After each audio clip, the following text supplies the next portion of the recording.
Not only is this the truth, but also a lot of people understand it. A lot more people than you think. I know reporters at these outlets. I know them personally and I talk to them. And there are far more people than you think that know the truth.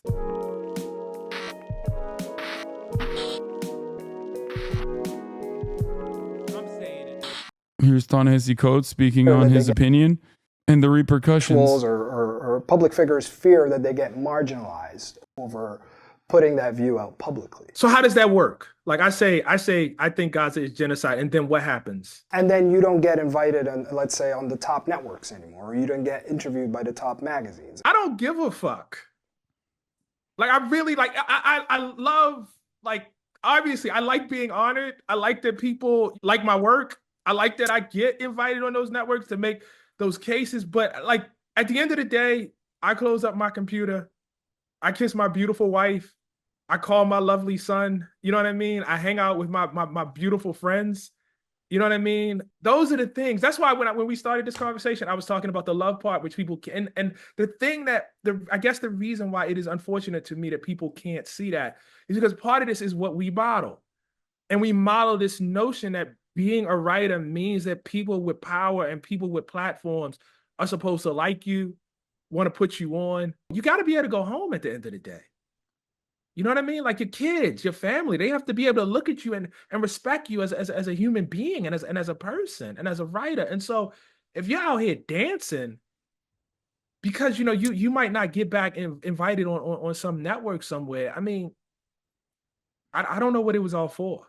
I don't know why write. There are a lot of other ways where you can be more respected and, you know, become a lot wealthier than this. The point that I was Yeah, the U.S. Navy gave themselves a badge depicting the Houthis as sand people from Star Wars. Meanwhile, their attempt at ending their blockade in the Red Sea has failed so badly that the Houthis expanded their operations in the Mediterranean and attacked Tel Aviv with drones. Houthi hunting club. Nice. Did you always know that the West doesn't give a fuck about free speech or human rights and genocide, or even surprised? It's not necessarily that I'm surprised by it. I mean, this is... If you are a student of American history, you've already seen this happen time and time again, and maybe even worse things, right? Than just simply saying, you cannot continue speaking your mind. You cannot continue saying the truth. I think that there are far worse consequences for people than that in American history, in terms of their opinion, in terms of what they've been brave enough to say. And by that, I mean like literal death, right? Arrests and murders, assassinations, and the like. It's just that it's still frustrating, you know? It's also partially frustrating because not only is this the truth, but also a lot of people understand it. A lot more people than you think. I know that I often talk about like the New York Times or Washington Post or Los Angeles Times. Like, I know reporters at these outlets. Okay. I know them personally. I know them well. Some of them are in here. Okay. Parts of this community. Some of them tune in for the coverage. And I talk to them. I talk to producers at CNN. I talk to producers at other outlets, MSNBC, commentators. And there are far more people than you think that know the truth. There are far more people, especially on the lower levels, especially on the ground level, especially on the reporting side of things, that are very aware of what's going on. And they understand, they recognize right from wrong. Okay? And I think that's why there is a lot of leeway given, and that a lot of the, oh, you're criticizing Israel, I'm going to portray you as an anti-Semite narratives are now relegated to the likes of the New York Post, which is a right-wing dish rag, right? And the most ardent defenders of Israel are the likes of Michael Rappaport, you know, disgraced figures in general that most people kind of look at and go, ugh, okay, dude, calm down. The likes of Richie Torres. Like, the ADL has also lost its sauce in many ways. I think that there are far more people I think that there are far more people out there that know right from wrong, and you kind of see it every now and then. I can't speak for the UK, but the only thing you can do is keep pushing, keep protesting, keep making noise, keep disrupting. There's nothing else that you can do in spite of all of the attacks, and hope that one day history will vindicate you, and hope that one day many Americans, the rest of society, will be open-minded enough to recognize right from wrong in the same way. It's so funny how the ADL never goes against Republicans. Yes, because Republicans are unconditionally pro-Israel. Why the fuck would the ADL go after people that are on their side? Their ultimate goal is to defend Israel. That is why I call them the Apartheid Defense League. Anyway, how do you argue with the people who invoke the original idea of Zionism and ignore what it devolved into? I mean, you can point to many famous examples of people who are, originally Zionists, Holocaust survivors who were Zionists, who very quickly recognized that it was built on top of a lie. A land without people for a people without land is a lie. Okay? A land without people had people in it. Israel forcibly expelled 750,000 Palestinians in the Nakba and never allowed them to return ever again. So clearly, there were people there. Albert Einstein is another example of a famous Zionist, so much so that they wanted him to be the first president of Israel. He warned about Zionism being and behaving in exactly the same ways as fascist and Nazi Germany behaved. That kind of sentiment, when I express it, is immediately clocked by Israel defenders as anti-Semitic, the most anti-Semitic thing anyone has ever said. Albert Einstein said it. Noam Chomsky is another prominent example of someone who went and saw the kibbutzim. He lived there and then spent the rest of his life saying, yeah, this is unacceptable. This is fascism. This is fascist. In Toronto, the police did early morning raids on Palestinian protesters and made arrests, confiscating laptops and cell phones. It's crazy. All of the behest of Zion is a retail chain owner. She has a charity helping foreigners serve in the IOF. Oh, yeah, I think I know what you're talking about. You can understand how the Holocaust galvanized public opinion in favor of Zionism while still rejecting it as an ethno-nationalist ideology. Yeah, no, I that's why I'm giving you prominent examples of early Zionists that thought, oh, what a wonderful idea. Jewish people have a long history of being forcibly expelled from villages and countries, towns that they lived in. The Holocaust being, the largest event of expulsion and death and destruction.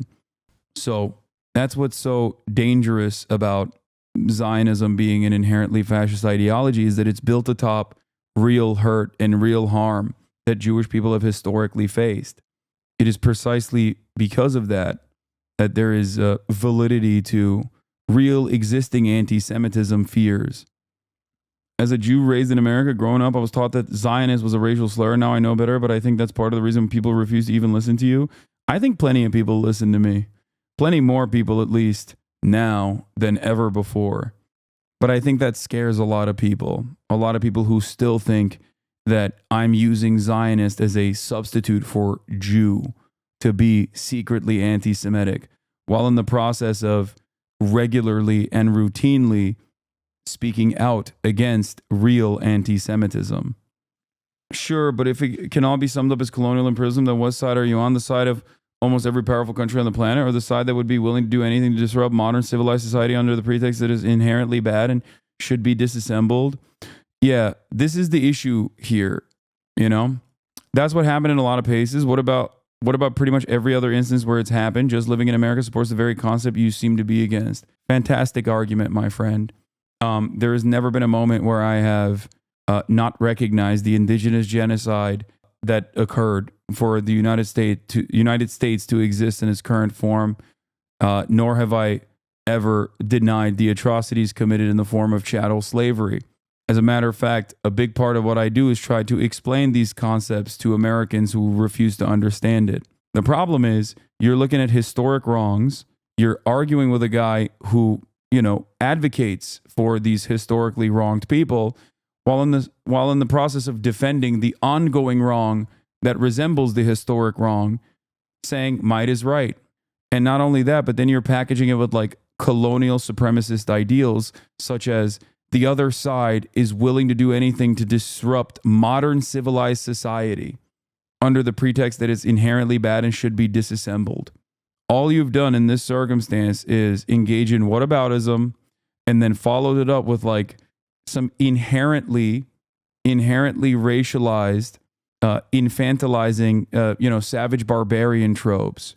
Palestinians are, as a whole, incredibly well read. Like, they have a higher literacy rate than I believe even Israeli society, if I'm not mistaken. Like, it's your assumption that they are barbaric in spite of the circumstances that they are subjected to. Like, why is it that you decided that? Why is it that you chose to believe this thing, that they are just bad? Perhaps this requires some self-examination. Yeah, I mean, I'm not saying anything specific about you. Rather, I'm just wondering, what exactly do you think the solution to this complex modern dilemma is, other than inciting violence? What do you mean? I'm against that. I'm against further violence. I want the violence to end. It's not actually a complex modern dilemma at all. One side is a nuclear militarized state and is actually pummeling defenseless people with incredible frequency every single day. And they only get to do that because my state that I currently live in allows Israel to do so. It gives Israel the weapons to do so. It offers Israel the political cover to be able to do so, because America is the global superpower. It is the hegemonic power that dominates the entire planet. So whatever we say goes. This also comes with the recognition, by the way, that there have been historic wrongs that were committed. So if you read it in history books and you recognize right from wrong, then why can't you apply it to a modern standard? We're at 50,000 dead civilians past needing to say I'm not anti-Semitic when we shit on Zionism. It's ridiculous at this point. It doesn't matter. I'm in the United States of America. There are plenty of people who will falsely smear me as an anti-Semite. I'm not going to discard that. I'm going to, every single time, talk about real existing anti-Semitism and what it looks like and combat it. It is very much a part of what I believe in general, regardless of what cynical smears I get attacked with, because it is something that I think is important to address. And it's precisely the reason why I have, for years, continuously addressed it. As Dr. Ofer Kasif, Israeli Knesset member, once told me in our early October conversation in 2023, anti-Semitism is a crime, anti-Zionism is a duty. My whole point is that there are some people who refuse to listen and think you're saying racial slurs just by talking about the problem. Yeah, I know. So what?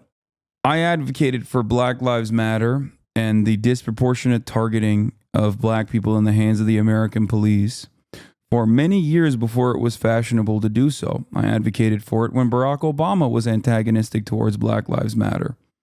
That didn't stop me from advocating for it regardless. Many Americans looked at that and said, this is black terrorism. You're anti-white. It never stopped me. So people immediately discounting what I have to say because of my background or because of fears that they have that are completely ridiculous in terms of me being secretly an anti-Semite is not going to stop me from advocating for the emancipation of Palestinian people, for all people. We are facing down the barrel of a dual fascist leadership. You have already a fascist leadership in Israel, and that is playing itself out in incredibly violent ways. America has a lot of resilient, underlying, unexamined fascism as well, and it's slated to get a lot worse with Donald Trump. I don't disagree and I hate Bibi, but it's so hard to look at Holocaust survivors and tell them that the only Jewish country shouldn't exist. How Israel exists matters. Okay? This is precisely the point. How it exists. And it cannot exist as an apartheid. This is where we arrive at the problem. Israel's demographic concerns are inherently fascist. It is an ethno-state. Like when a country says we have demographic concerns, that's genuinely scary shit. It's kind of like if Americans were openly being like, we have demographic concerns. Oh, wait, they do say that. It's called white supremacy, and we understand it as such. We understand it as a genuinely dangerous idea, right? Do you see what I mean? It's not about you secretly being an anti-Semite. People think that being anti-Zionist is intrinsically anti-Semitic, though. No, I know people think that. They're wrong. I think a lot of the justifications and defenses of Zionism is inherently anti-Semitic. Freedom Pfeiffer, thank you for the 15 community gifted subs. What are your incentives? What do you mean? What are my incentives? Ebola virus? I don't know what you're talking about. And by the way, you can tell your grandparents that they're wrong. Chatter. I tell my grandparents they're wrong all the time if they have wrong opinions. This guy, I'm like, what do you mean? What are my incentives? And he just repeats, what are your incentives? You say that a lot. Could you explain how Zionism is anti-Semitic? Just curious. Of course. Something that I repeat all the time. Zionism and the way that it exists is a maintenance of an ethnic superiority and an ethnic majority in a land where there are more Palestinians who are not Jewish than there are Jewish people. In order to keep that going, you have to maintain an apartheid. You have to maintain a permanent occupation over an indigenous population. The notion that this concept represents the interests of all Jews and that all Jews are monolithic in their understanding of Israel and in their defense of Israel is the exact same thing that Nazis say about Jews. Zionists in defense of Israel and anti-Semitic Nazis who hate Israel say the exact same thing. They play into the dual loyalty tropes. Wait, I missed there's more Palestinians than Jews there? Yes. This is the reason why there is a permanent military occupation. Anyway, saying Judaism and Zionism are inherently linked undermines my identity. I come from a long line of secular, non-Zionist Jews, and I find it incredibly offensive to be ignored or othered because of that. That's how it's anti-Semitic. Well, that too. I realize this is something you just have to do, but it's genuinely upsetting how every conversation about Palestinian emancipation gets hijacked and becomes about condemning anti-Semitism. It's okay. I will always do that. I live in the Western world. Okay. There are many people who don't even broach the subject matter. You know, they don't even look at it. So it's understandable that people will have these hangups. I make an argument to the audience that I know is listening. Always. I try to tailor my message specifically to the audience that's listening. I'm in the Western world. There's plenty of people who have been taught this wrong lesson and are subject to social conditioning. My job is to try and shake them out of this stupor. Anyway. Trying to make is I think that's the position that a lot of Palestinians and pro-Palestinian voices find themselves in. Is yes, that even if they get invited, even if they do get invited on the top networks, it's always in limited doses because at the end of the day, they're not really finding an audience for what they have to say, or the networks don't necessarily like what they have to offer. Yeah, and I feel like it's like you acquire an amount of capital. You know, but what was it for? Like, what is it? What do you want to use? And I take your point. I don't want to be dismissive of what you're saying.